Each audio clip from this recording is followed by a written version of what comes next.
Hello everyone, in today's reading, something really stood out to me.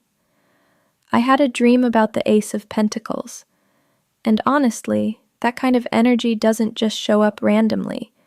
It feels significant, like a doorway opening, so we're diving straight into that.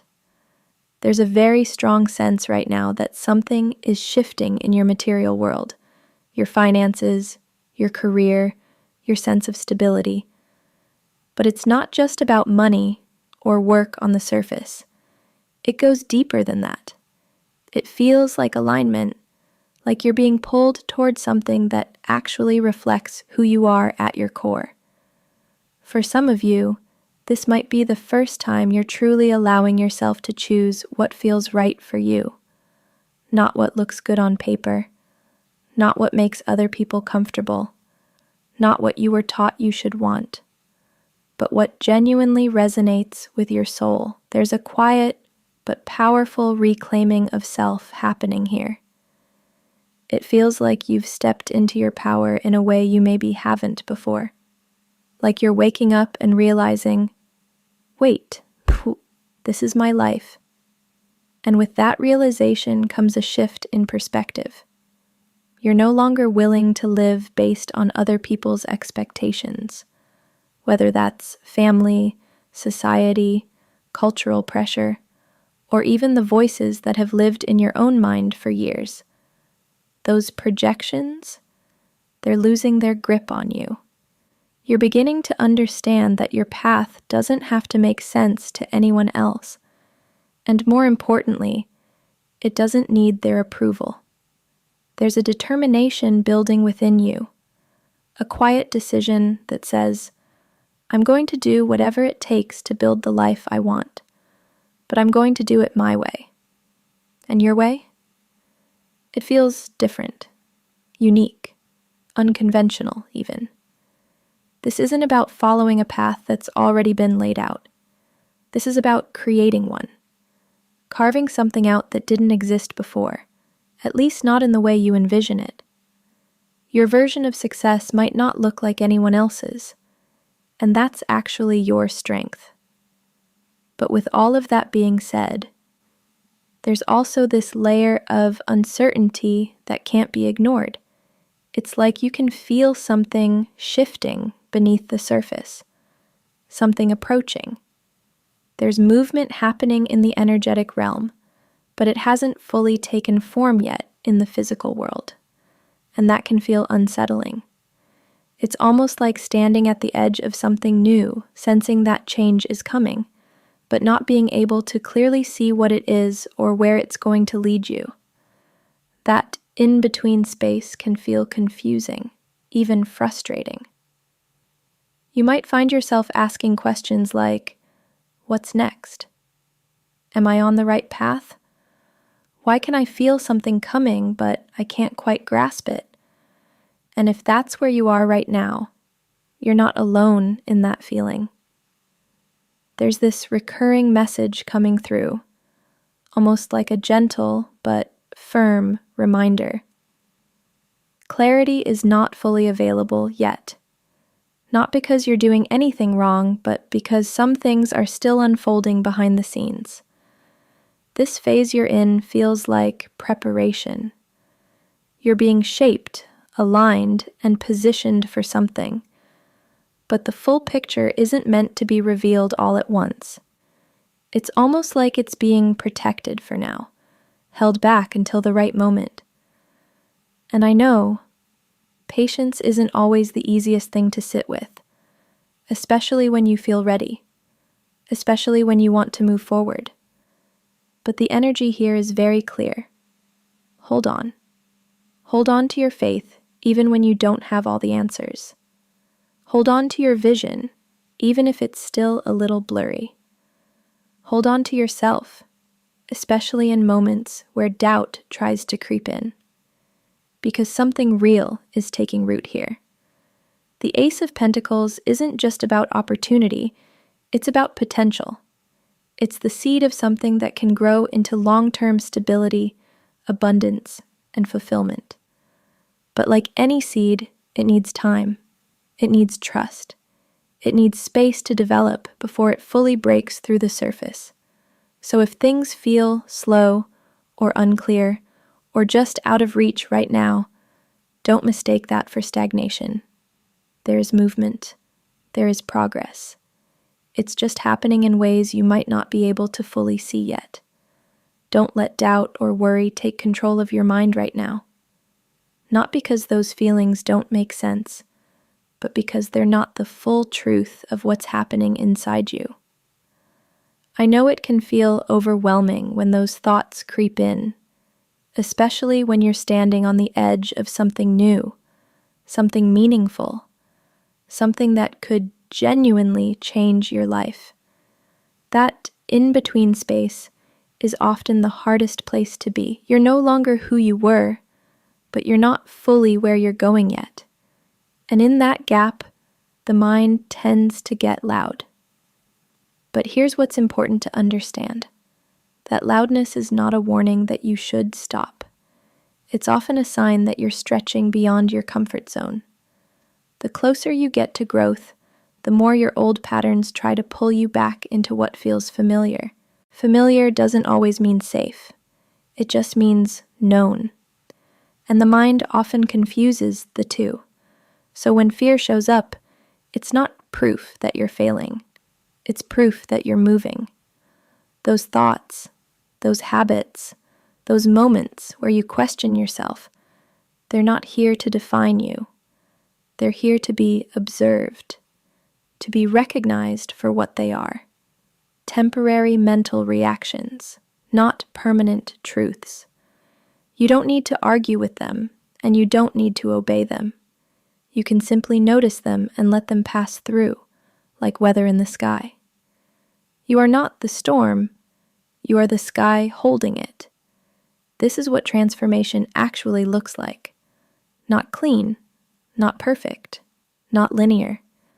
It looks like progress mixed with doubt, confidence mixed with hesitation, clarity slowly forming through uncertainty. Real growth rarely feels glamorous while it's happening. It only looks meaningful when you look back. So stay grounded in what is real, not what is loud. Anchor yourself in something deeper than fear. That could be your purpose, your values, your desire for a better life, or simply the decision to keep going no matter how uncertain things feel.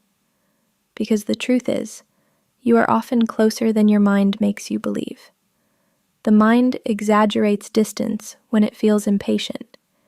It makes the journey look longer than it is when results aren't immediately visible. Even if you can't see the full picture yet, even if things feel incomplete or scattered, that doesn't mean nothing is happening. A lot of life's progress happens silently, behind timing, behind circumstances, behind layers you can't yet see or understand. Just because you don't see movement doesn't mean alignment isn't taking place. You don't need every answer right now. You don't need perfect clarity to keep going. You only need enough direction for the next step. And if there's one message that matters in moments like this, it's this: just keep holding on. Hold on to your belief, even if it feels small right now. Hold on to your strength, even if you feel tired. Hold on to that quiet inner knowing that things can still work out, even if you don't know how yet. Let your foundation be more than a reaction to circumstances. Let it be something you choose every day, because everything around you will shift at some point. Situations will change. People will change. Plans will evolve. Some doors will open unexpectedly, and others will close without warning. But your inner foundation, the part of you that decides to keep going, that is something you can return to every time. And yes, there will be moments when doubt gets louder than confidence. That's normal. But beneath that noise, there is still a steadier voice, a quieter one, the one that doesn't panic, the one that doesn't rush, the one that simply says, keep going. That voice matters more than the fear. You've already been building more strength than you probably give yourself credit for. Patience isn't just about waiting. It's about how you behave while you're waiting. And continuing to show up, continue to try, continue to believe even when results are not immediate. That builds something most people overlook: resilience. And resilience is never wasted. Even when progress feels slow, it's still being stored inside you. It's shaping how you respond next time. It's strengthening your ability to stay steady when life feels uncertain. So right now, don't rush yourself into certainty. Don't force clarity that isn't ready yet. Instead, focus on staying present. Take the next right step, then the next. Keep your attention on what you can actually do today, not everything you're trying to figure out at once. Breathe a little slower. Let your thoughts settle before you believe them. Give yourself permission to not have it all solved right now, because you're not behind. You're not stuck. You're in motion, even if it doesn't fully feel like it yet.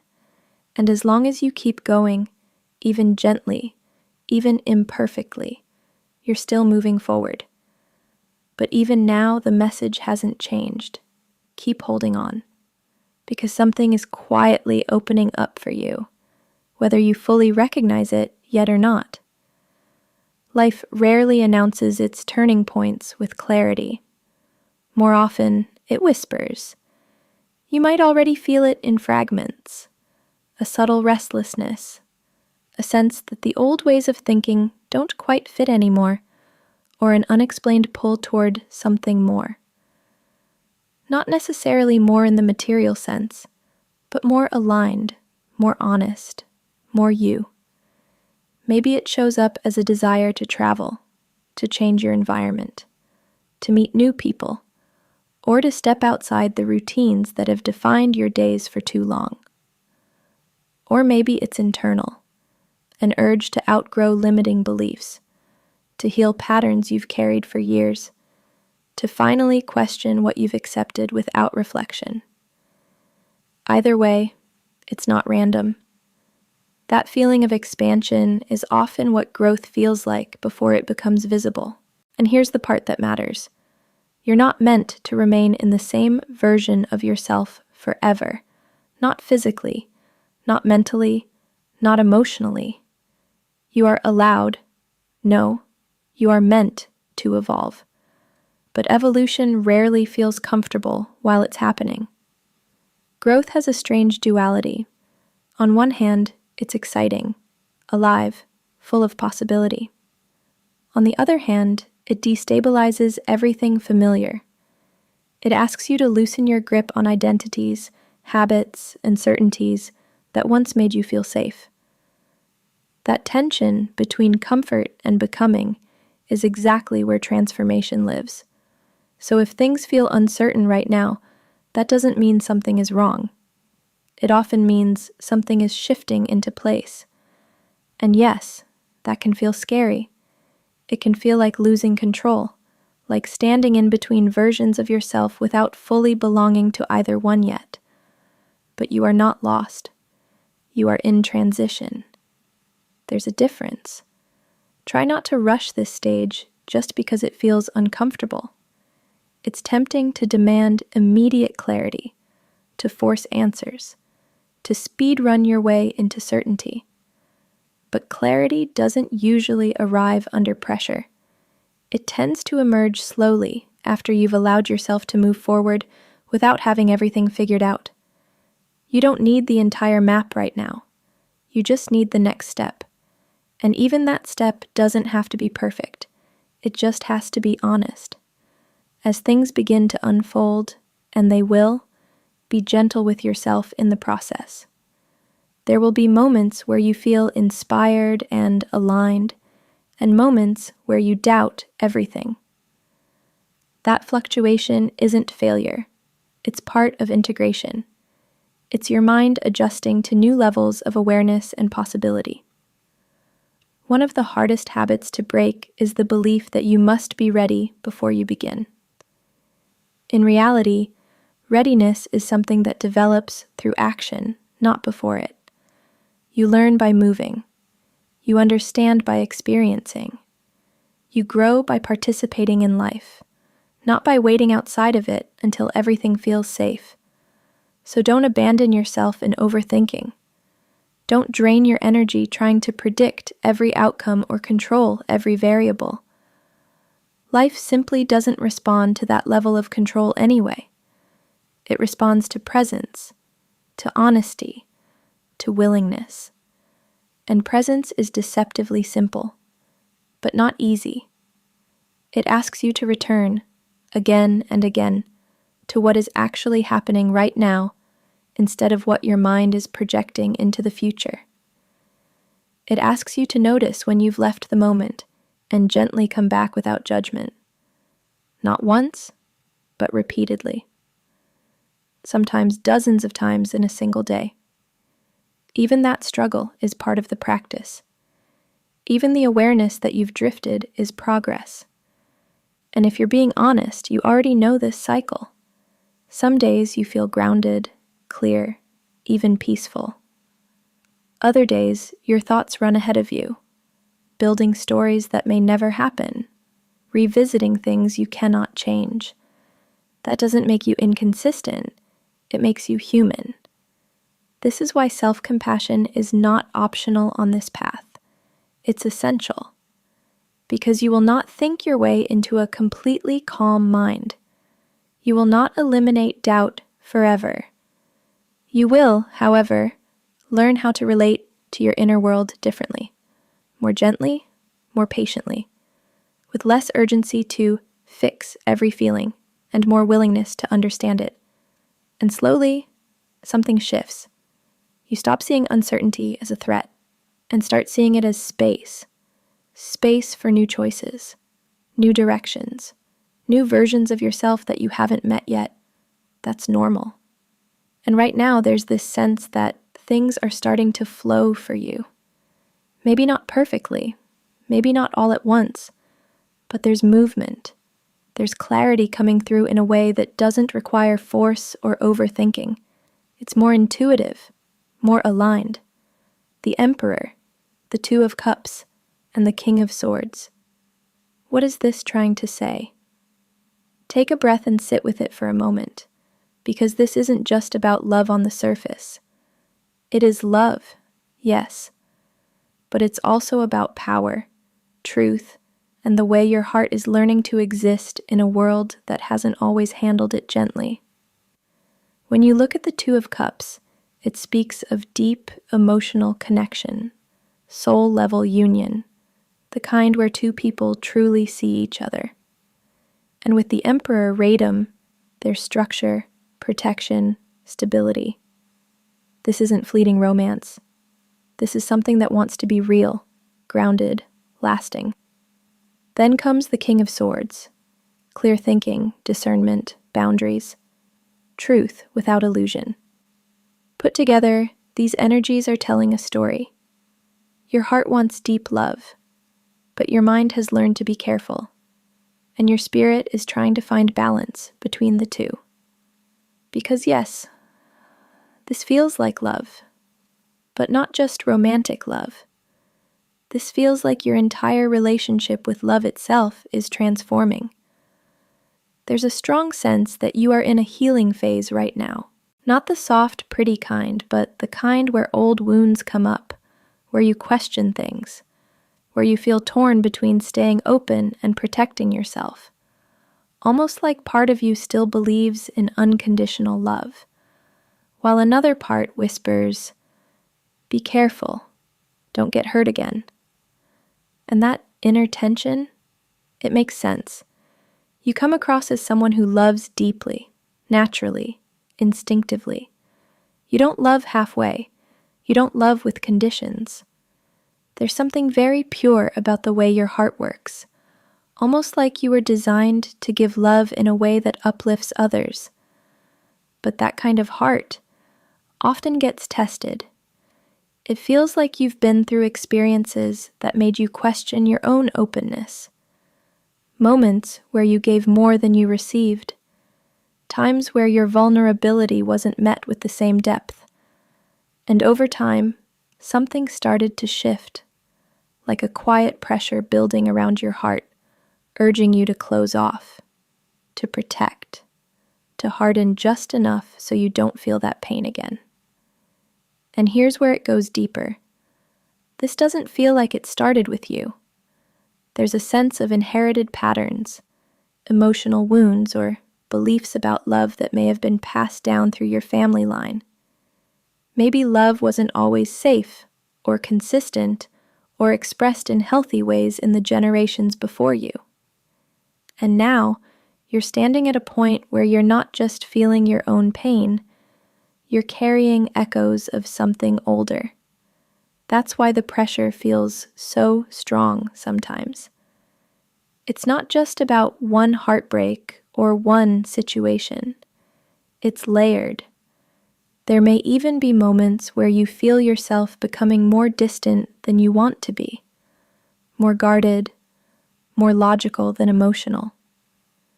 That's the King of Swords stepping in, trying to protect you, trying to make sense of things, trying to keep you from falling too deeply again. And the Emperor? That's the part of you building walls, structure, control, safety. But here's the truth at the center of all this. Your heart is not weak. It's not naive. It's not something that needs to be shut down to survive. It's resilient.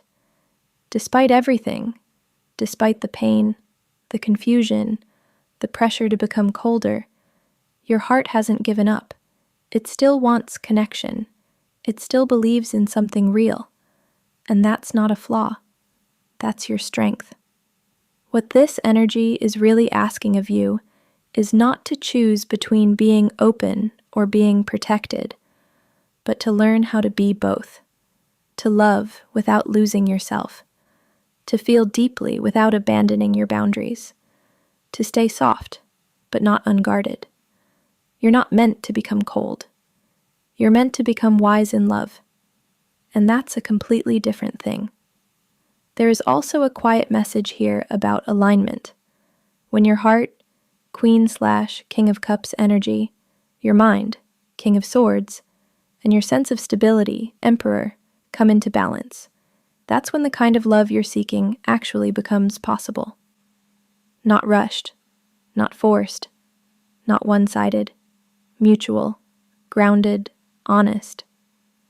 The Two of Cups doesn't disappear. It just waits until you're in a space where you can receive it without losing yourself in it. So if things feel unclear right now, or if your emotions feel intense or conflicting, that doesn't mean you're doing something wrong. It means you're in the middle of a shift, one that's asking you to rewrite your relationship with love in a deeper, more conscious way. And the most important thing to remember, your heart may bend. It may get tired. It may even try to hide sometimes. But it doesn't break in the way you fear. It adapts. It learns. It grows stronger in ways that don't make it harder, but make it truer. And whatever love is coming next for you, it's going to meet not just your heart, but your strength, your clarity, and your truth too. Yes, there are moments when you pull back, moments when the idea of letting someone in feels like too much, too heavy, too complicated, maybe even too painful to risk again. So instead of opening up, you retreat. You turn inward.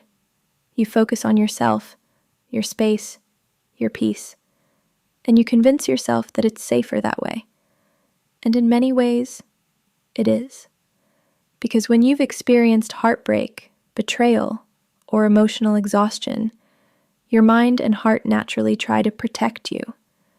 They build walls. They create distance. They whisper, "Don't go there again. You know how it ends." So you avoid it.